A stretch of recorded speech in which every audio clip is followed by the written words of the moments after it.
All right, so 6 p.m. We've been through quite a few different ones. I'll try to keep your focus by talking about focus. I think I've got my work cut out for him. I was pretty tired sitting back there for the last 2 hours, so hopefully I can engage you a little bit. But I want to talk about focus, and the main reason why I want to do that is because when I first got here to CIS, one of the things that I noticed the most was how much everyone was doing all the time. How much students were doing all the time, how much teachers were doing all the time. And it seemed like everyone was busy, but sometimes there didn't seem to be a particular focus to the busyness. And while I don't want to be necessarily preachy about this, I want to explain a little bit about what keeps us from being able to be focused, and then what we can do to regain some of that focus in our lives. So I want to talk about purposeful focus, as opposed to just focus in general. And the first thing that I'm going to do is I'm going to put you through a series of tests that will hopefully wake you up, but also drive across my point of what keeps us from being able to focus on something. So, my first video. Can you stop for a second? How many passes does the team in white make? So, the first thing that we're going to do is I'm going to ask you to count how many passes the white team makes. And then I'm going to ask you and see which one of you is able to figure it out. I'll ask you to stop the video at some point halfway through. Where's Kevin? Right, there you go. Okay, so stop the video halfway through. Go ahead. How many passes does the team in white make? Go!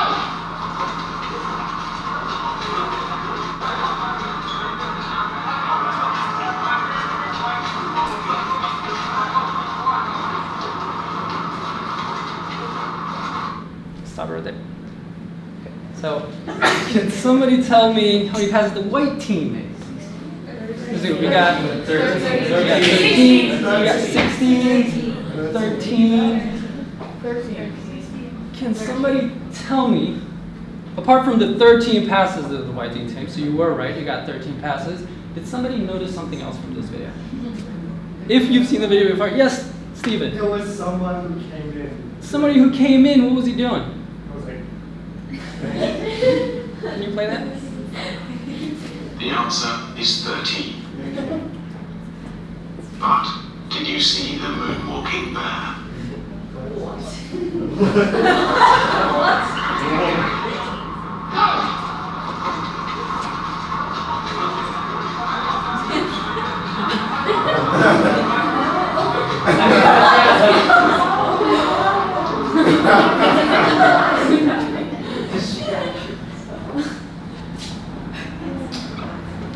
Can I go to the next slide?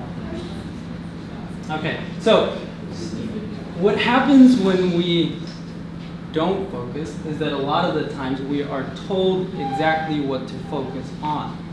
So we miss out on a lot of the things that we could notice from our surroundings. And that's something that might happen to you at any point. But in this case, I am playing the metaphor of telling you exactly what to look at, and then missing other things that you could be noticing. I'll put you through a second test. And in this test, we're going to go ahead and try to add, which is something that hopefully everybody here can do. And I'll give you 3 different rules. The rules are not complicated themselves. So on the first rule, we're going to look for the blue words. The second rule, we're going to look for the red words. The third rule, we're going to look for the pink words. And we're going to count. The first one, A's and O's, A's and E's, and then A's and I's. Good with that? Yeah? Okay. There we go. I'll give you 30 seconds.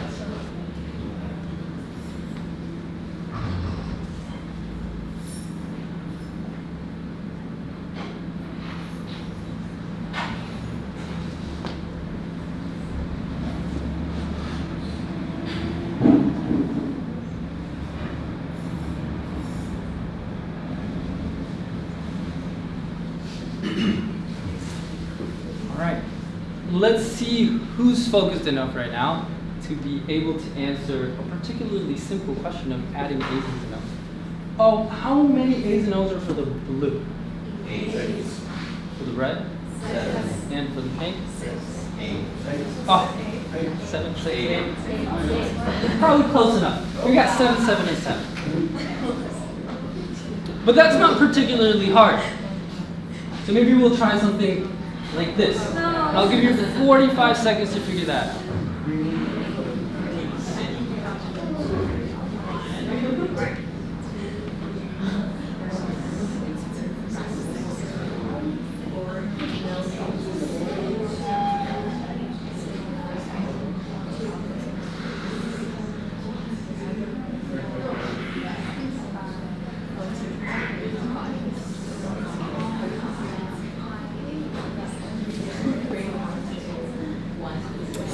And we're done. Can somebody figure out how many green words there are? 6. How many blue words? 5. How many pink words? 6. 5, 6, 4, 3. 6. 6, 5, 6. You guys got 4.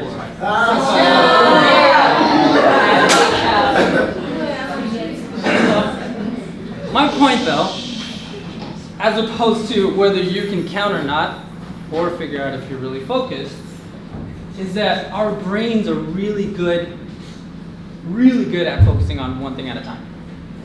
So on the first exercise, when you had the words all in one column, it's a lot easier to figure out how to do that because your brains can do that at once.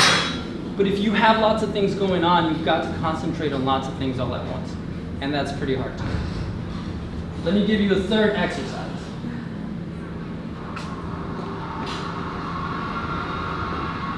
To test just how much attention the attention-stealing design of the new Skoda Fabia actually steals, we left one parked on this ordinary road in West London. We wanted to see if its sharp crystalline shapes, bold lines, and lower, wider profile would attract the desired level of attention. Will the 17-inch black alloy wheels stop passers-by in their tracks? Will the angular headlights attract the attention of other road users? Will a crowd gather to check out its fresh and sporty look? Well, not quite. But did the attention-stealing design distract you from noticing that the entire street has been changing right before your very eyes? Don't believe us? Have another look. Did you spot the van changing to a taxi? How about the scooter changing to a pair of bicycles? Or the lady holding a pig? Let alone the fact that the entire street is now completely different. Didn't think so. So there we have it. Proof that the new Skoda Fabia is truly attention-stealing. Oh, sorry about that. What happens by the time that you get to this third test is that you're somewhat stressed out. You're trying to figure out exactly what I'm trying to trick you with, what I'm going to do to you to make sure that you're focused. And that's what happens to our brains sometimes. We can't quite unwind ourselves and focus because we're stressed. Or we're trying to figure out what we need to do, and we end up not being able to notice what's happening because we've stressed ourselves out. Now, we're really good at distracting ourselves. And over time, if we look at 10,000 hours to become a master at somewhere or something, we've been able to do that for distraction. We look at 2004, Facebook came out. That's the first time that I got a Facebook account, many other social media accounts. And over those 15 years, there's been 5,475 days. And let's say that I spend about an hour and a half on anything ranging from YouTube to Facebook to my email and so on. I spent 8,272 hours being distracted in a sense. So pretty good at being distracted in general. Or at least I'm focusing on something else other than my main focus. But if you look at yourselves and you look at the last 6 years of your life and you spend about 8,760 hours most likely on some sort of social media. Saying about 4 hours a day, which is half of the average daily, I guess, allowance of social media for teenagers around now. So you guys are also, in a lot of ways, at a much faster pace, being distracted and distracting yourselves. But what do we do? How do we come back and sort of focus on it. First thing that you can do, stop listening to everything else that's going around telling you exactly what you need to do. And instead make bold decisions for yourself. If there's something that you like to do, whether they're telling you or somebody, might be your aunties, might be your parents, might be your friends, might be your school, might be somebody that you saw, might be the internet, might be social media. They're telling you need to do this for college, you need to do this for yourself, you need to do this to be able to go here, to go there. That's preventing you from noticing some of the things around your life that might be important. So try to tune that out. Second thing is simplify. Try to find something that you can do that's not 1,000 things at once. And try to do that one thing at a time. And that doesn't go counter to being a slash person. If anything, that promotes being a slash person. Focus on one thing at a time, become good at that one thing, and then maybe move on later on. But simplify one thing at a time. And lastly, you gotta relax. I was in some ways able to stress you out, or at least make you think that this was important enough to try to figure it out. But in life, there's a lot of things that will stress you out in the same way. Something that might be telling you, this is really important right now, you need to do it. Try to find ways to relax. And for each one of these, practice them over and over and over. Practice relaxing, practice simplifying, practice tuning out things and crashing the chat points. The more you practice something, the better you'll become at it. The more you practice being distracted, the better you'll become at that. Lastly, why? Why focus? What's the point? Why should I tell you to focus?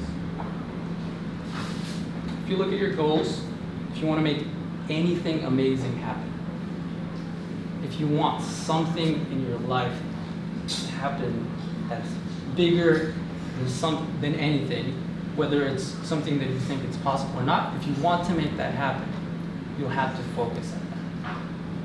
Otherwise, you might miss out on some really important things, like a dancing bear.